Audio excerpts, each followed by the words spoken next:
শরতের আকাশে সাদা মেঘের ভেলা জানান দিচ্ছে পুজো আর বেশি বাকি নেই।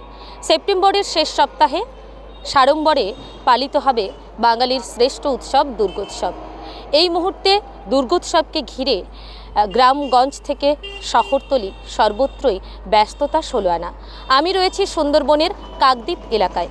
কাকদ্বীপের অন্যতম দুর্গোৎসব কমিটি অমৃতায়ন সংঘের পুজো মণ্ডপের একেবারে সামনে।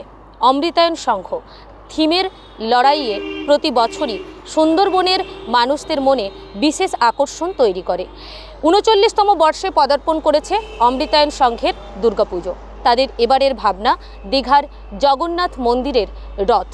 সুন্দরবনের প্রত্যন্ত এলাকার মানুষজন যারা এখনও দীঘার জগন্নাথ মন্দির চাক্ষুষ করে উঠতে পারেনি, তাদের জন্য অমৃতায়ন সংঘের এবারের এই ভাবনা, এই ব্যবস্থাপনা বাড়তি পাওনা হয়ে দাঁড়াবে বলে মনে করা হচ্ছে।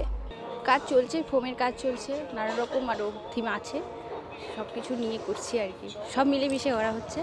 মেন টপিক হচ্ছে বাসি, জগন্নাথ, এগুলো নিয়ে হচ্ছে আমাদের।